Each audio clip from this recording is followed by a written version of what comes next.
आज मार्केट में एक करेक्शन की लगभग 300 पॉइंट से ज्यादा की मार्केट में गिरावट है। अब इस बीच में अडानी पावर या फिर कोई भी कंपनी आपके पास अगर पोर्टफोलियो में है, 2.5, 2, 1.5, 3% गिरावट आपको देखने को मिल रही होगी।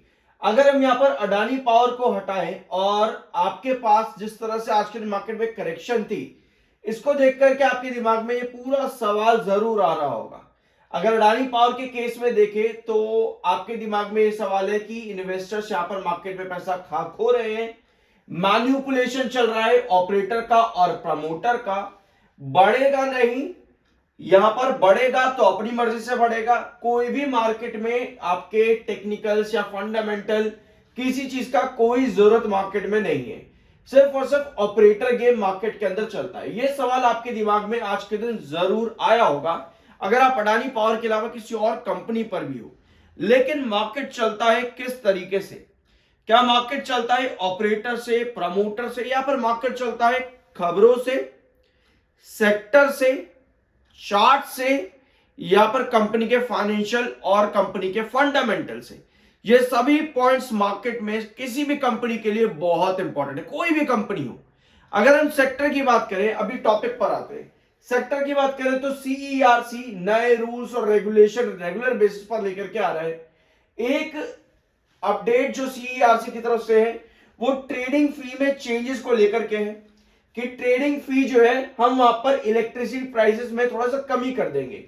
अब मार्केट कपलिंग और ट्रेडिंग फी सीईआरसी की तरफ से, इस तरह की खबरें आप लोगों ने कई बार सुनी होगी। ये खबरें आपकी डायरेक्ट इंपैक्ट करती हैं ट्रेडिंग पावर ट्रेडिंग कंपनीज पर, जैसे आईईएक्स। इसका वीडियो हमने आज से कुछ 3 दिन पहले ही डिस्कस किया है, जरूर चेकआउट कर लेना। आईईएक्स जो कि डायरेक्ट पावर ट्रेडिंग कंपनी है, डायरेक्ट इंपैक्ट मार्केट कपलिंग या जब भी सीईआरसी इस तरह के पावर ट्रेडिंग के ऊपर फीस को लेकर के चेंजेस लाता है तो आईईएक्स पर इसका डायरेक्ट इंपैक्ट पड़ता है। इनडायरेक्ट इंपैक्ट अगर कहें तो सीईआरसी के आज से लगभग 2 महीने पहले कुछ अपडेट्स ये थी कि सीईआरसी पावर स्टोरेज यानी कि सोलर और विंड, या फिर आपके सोलर पैनल भी आप मान सकते हो सोलर एनर्जी के अंदर, इन दो सेक्टर के अंदर आपका सीईआरसी नए रूल्स और रेगुलेशन लेकर के आएगा। तो लगभग 1.5 महीने से ये न्यूज मार्केट में है, जिसकी वजह से आपके इन सभी स्टॉक्स पर जो कि एनर्जी सेक्टर से रिलेटेड है, जैसे वारी एनर्जीज, गिरावट क्यों है? ये इसका रीजन है सीईआरसी। आइनॉक्स विंड गिरावट क्यों है? ये है reason. IREDA Indian renewable energy, ये रीजन आपके पास में आता है। Premier energies, solar energy. एक रीजन मार्केट में जब सेक्टर को लेकर के बड़ा चेंज आ रहा होता है तब आपके पास उन सभी सेक्टर के मेजर स्टॉक्स पर फॉल देखने को मिलता है। अडानी पावर भी कहीं ना कहीं इसका डायरेक्ट या इनडायरेक्ट हिस्सा बना हुआ है। इसके अलावा अब आते हैं अगली खबर पर, अगले पॉइंट पर आते हैं। अडानी पावर में आज 1.33% से ज्यादा की गिरावट हुई है। क्या है जो स्टॉक को नीचे की तरफ डिप लेकर के जा रहे, खींच रहा है डाउनफॉल के अंदर? क्या ये एक डिप का पॉज अब हो चुका है या फिर अब ये एक अपॉर्चुनिटी है? डिप पॉज क्या होता है और अपॉर्चुनिटी तो आपको पता है कि खरीदने का मौका है या फिर अब ये डिप पॉज होने के बाद और डिप पर जाएगा। ये दोनों ही पॉइंट अभी आपके दिमाग में, इस सबको यहां पर क्लियर करेंगे अभी। अडानी ग्रीन से रिलेटेड भी एक अपडेट आज के दिन है। अडानी ग्रीन एनर्जी की आर्म कंपनी ने नई रिन्यूएबल एनर्जी सब्सिडरी बनाई है, इनकॉर्पोरेट करी है। तो अडानी ग्रीन एनर्जी के सभी वीडियो चैनल पर अवेलेबल हैं with charts, with fundamentals and financials, जरूर चेकआउट कर लेना।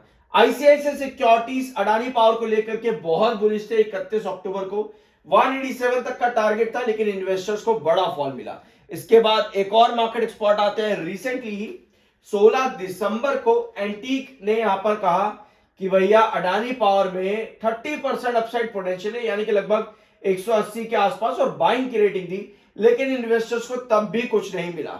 अब जब भी इस तरह की पोजीशन है, मार्केट एक्सपर्ट्स भी बुलिश है। एक रिटेलर अपने आप को ट्रैप फील कर रहा है, कह रहा है भैया मार्केट में ऑपरेटर गेम चलता है, अडानी पावर ऑपरेटर गेम पर चलता है, कोई भी कंपनी ऑपरेटर पर चलती है। तो ऐसे में आपके पास खबरें क्या क्या आई? पहले आपके पास खबर आती है सीईआरसी की, एक खबर सेक्टर से रिलेटेड ये हो गई। अगर अडानी पावर के केस में बात करें तो आपके पास बांग्लादेश का आर्बिट्रेशन केस जो कि रुका हुआ है, दूसरी खबर ये हो जाती है। तो आपके पास दो खबरें आ जाती है अडानी पावर से रिलेटेड।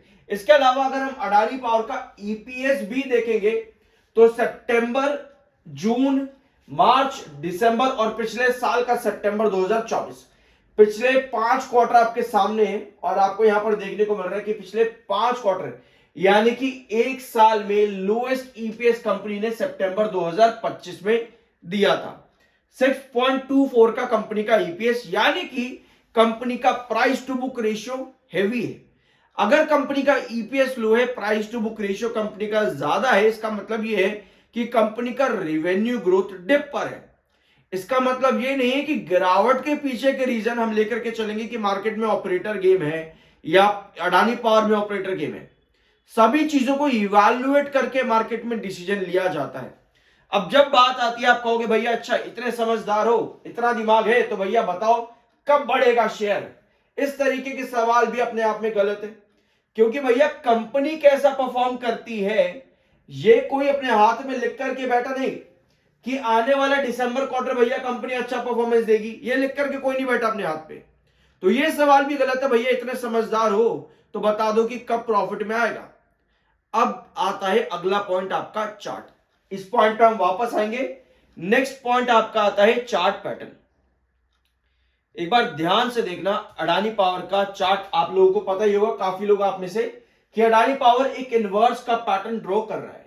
मैंने आपके साथ अडानी पावर के पिछले वीडियो में 12 नवंबर का, नहीं 12 नहीं 3 नवंबर का 3 नवंबर का एक क्लिप शेयर किया था जहां पर हम इस इनवर्स का पैटर्न को डिस्कस कर रहे थे।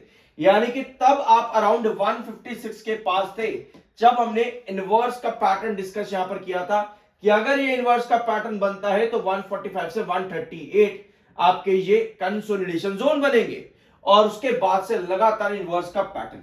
अब आप कहोगे चल भाई ठीक है, बन गया इनवर्स का पैटर्न, अब क्या करें, अब बता।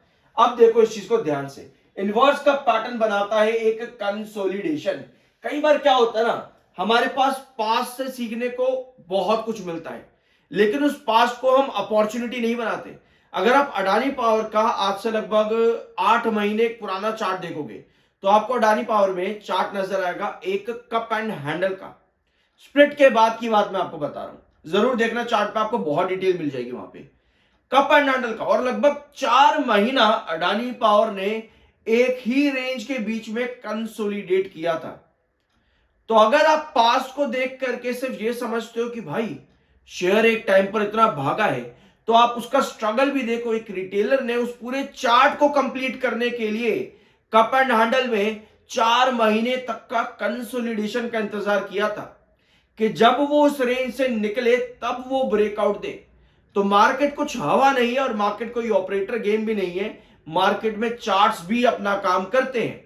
अभी तक आप इस वीडियो में क्या समझे? कुछ भी नहीं समझे। अब आप चाहते हो भाई बहुत होगी बकवास, अब बता भागेगा कब यहां से।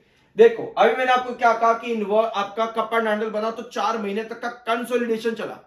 सिमिलर चीज आपकी इस वाले कंसोलिडेशन जोन में भी है, क्योंकि इनवर्स का पैटर्न किसी कप एंड हैंडल के अलग नहीं होता है। हम यहां पर तब तक एंट्री नहीं करते जब तक ये चार्ट और जाकर के कंप्लीट ना हो, यानी कि जब तक रेगुलर बेसिस पर 145 आपका टच होना ना शुरू हो जाए, कुछ इस तरीके से।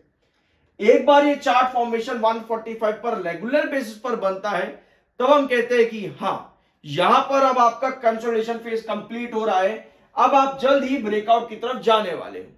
बट अभी ऐसी सिचुएशन नहीं आई है, क्योंकि बार बार अडानी पावर क्या कर रहा है, 145 पर टच करता है, वापस 138 पर गिर जाता है। ये है अभी भी कंसोलिडेशन में। इसका मतलब ये है कि अभी भी ब्रेकआउट्स मिलने की पोजीशन चार्ट्स के अकॉर्डिंग नहीं दिख रही है। इसका मतलब ये है कि अभी भी हमको इंतजार करना पड़ेगा। बट जब बात आती है लॉन्ग टर्म इन्वेस्टमेंट्स की, तो लॉन्ग टर्म इन्वेस्टमेंट्स ऐसा नहीं होता कि आपने एक ही प्राइस पर एंट्री करी एंड दैट्स इट, उसके बाद कहानी खत्म हो जाती है। नहीं, लॉन्ग टर्म इन्वेस्टमेंट डिपेंड करती है कि आप उसमें कितना इन्वेस्टमेंट रेगुलर बेसिस पर डालते रहते हो।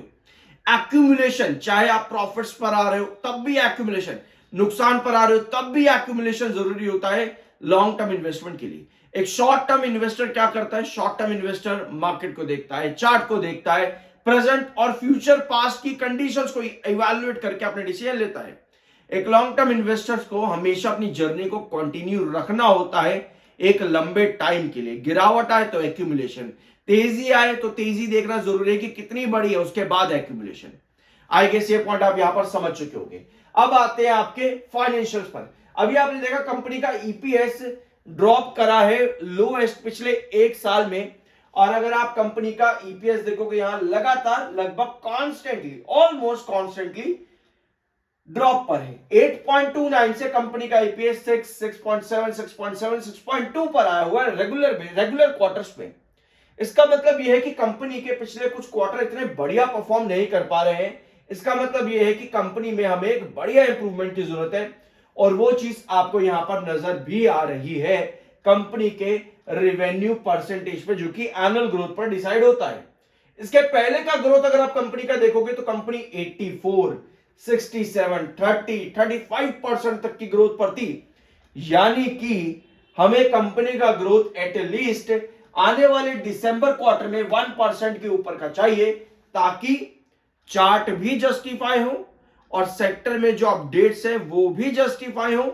फिर कंपनी का क्वार्टर रिजल्ट, जिसका फाइनेंशियल या फंडामेंटल कहते हो, वो भी जस्टिफाई हो, कंपनी का ईपीएस भी जस्टिफाई हो। जब तक ये सब चीजें मार्केट में जस्टिफाई नहीं होती, उसके पहले तक सब बोल बचन है और कुछ भी नहीं है। अब यहां पर आओ, कंपनी को दिसंबर में चाहिए 0.88% के ऊपर का ग्रोथ। दिसंबर क्वार्टर कंपनी कैसा दे रही है 2024 का अकॉर्डिंग अगर हम देखें तो एक बढ़िया इंप्रूवमेंट कंपनी दे रही है। अगर हम यहां पर एक्सपेक्ट करें कंपनी से कि कंपनी 13,700 या 800 करोड़ का रिवेन्यू दे, तब हम उम्मीद करते हैं कि कंपनी 1% के आसपास का एनुअल ग्रोथ शो कर देगी। तो यही एनुअल ग्रोथ हमको जरूरी है, यानी कि 13,457 करोड़ के ऊपर का रिवेन्यू हमें मिलना जरूरी है, जो कि आएगा पिछले साल के क्वार्टर के कंपैरिजन में। कंपनी का रिवेन्यू और फिर growth quarter on quarter basis पर मिलना जरूरी है, यानी कि रिवेन्यू जो है आपके वो बढ़ने जरूरी है पिछले साल के कंपैरिजन पर, और जो ग्रोथ आएगा वो क्वार्टर ऑन क्वार्टर पर मिलना जरूरी है। तो ये है पूरी कंडीशन अडानी पावर की। अगर आप इस वीडियो को बहुत ध्यान से और तरीके से सीखने के पर्पज से देख रहे होगे तो आपको आई गेस बहुत कुछ मिला होगा यहां पर। लेकिन अगर आप सिर्फ इसलिए ही देख रहे हो कि भाई मुझे ये बताओ कि 180 कब होगा, तो उसके लिए आप कुछ भी नहीं सीख पाओगे, क्योंकि वो सब चीजें डिपेंड करती हैं कंपनी के आने वाले रिजल्ट्स पर, सेक्टर पर क्या अपडेट्स आ रही है उनके ऊपर, मार्केट कैसा परफॉर्म कर रहा है उसके ऊपर। पिछले 3 क्वार्टर कंपनी का एनुअल प्रॉफिट ग्रोथ भी वीक आया है, नेगेटिव में। तो यहां पर भी कंपनी की नजर रहेगी कि कंपनी यहां पॉजिटिव ग्रोथ लेकर के आए प्रॉफिटेबल में। तो ये है पूरा इवैल्यूएशन अडानी पावर लिमिटेड का। आई बिलीव कि आपको इस वीडियो में कुछ सीखने को मिला होगा। अगर मिला हो तो कमेंट बॉक्स में यस जरूर लिख देना और सब्सक्राइब जरूर कर देना। I am NISM certified. मिलते हैं अगले वीडियो में।